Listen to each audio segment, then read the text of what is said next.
A special guest joining us right now. One of my favorite players when I was a young guy watching him dominate the league. Tracy McGrady joining the show. T-Mac. Hopefully I can call you T-Mac. How you doing, man? You having a great offseason there? Doing well, brother. You still young, man. What are you talking about? I'm not that young, man. My jump shot's fading. But at any rate, I got to jump into some NBA news here. I know you're a busy guy. I got to start this Jaylen Brown contract in Boston, Tracy. He's now the highest paid player in the league. And I know some people were like, hey, Mike Conley was once the highest paid player in the league. But, I mean, we're talking about now $69 million in the last year of his contract. Everybody in Boston is still a little shocked. He ain't even the best player on the team.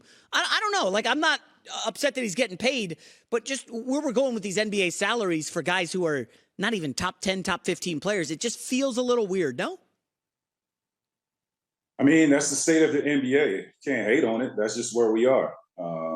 He's well-deserved of getting that contract based off of how he played over these last few years, how he played last year.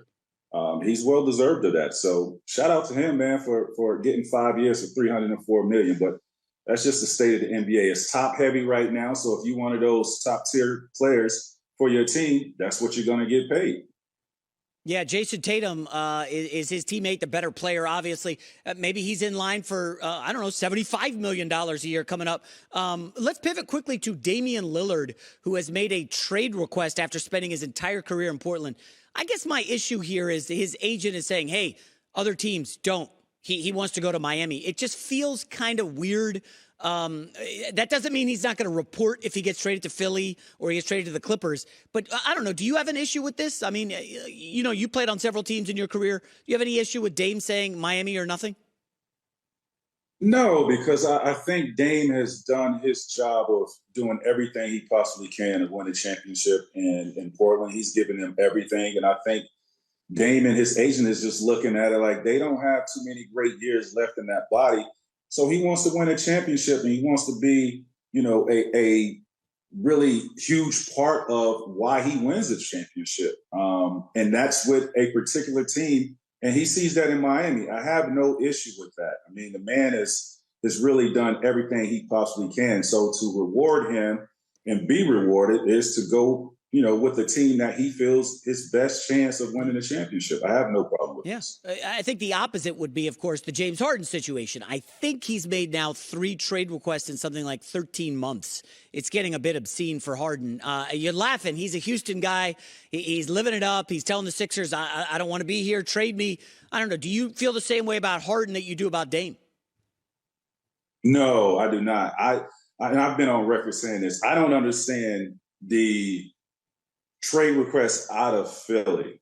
There's an MVP that you're playing with. They have a young talent in Tyrese Maxey who's going to be extremely good this year. I just think that the talent that you have around you is best for you is structured to win a championship or at least compete for one.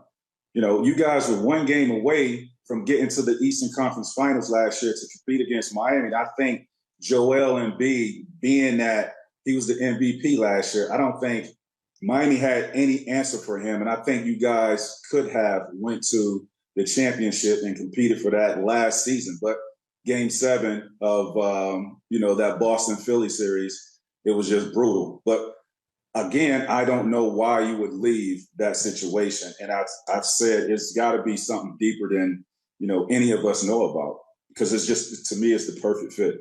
Yeah, Harden is one of these great one-on-one players, and you're obviously doing the 4-part documentary series chronicling the inaugural season of the Ones Basketball League.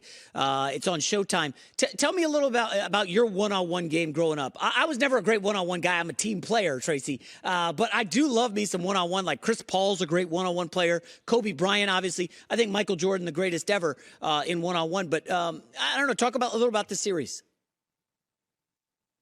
I think it's just really giving guys a platform. Everybody's not cut out to make it to the NBA. It's only 450 players that play in the NBA every year, but there's thousands and thousands of guys that leave college basketball and just looking for a platform to really showcase their ability. And then you have the guys that are street ball players or that just play basketball, just for the passion of it, that are out here. And not really have a platform to, for you guys to know who they are. So I created this platform, as you see on the screen right here.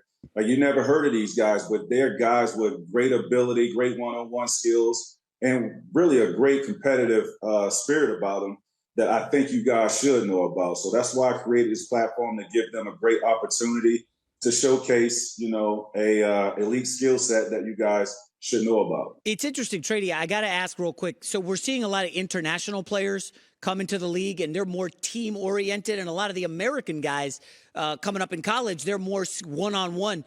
What's the difference? Like, where's the league headed right now? Like, is there a market for some of these one-on-one guys from your league maybe making the jump to the NBA? Or will executives say, you know what, they're just too iso ball? We're now into the team passing era, the Steph Curry pace and space kind of era.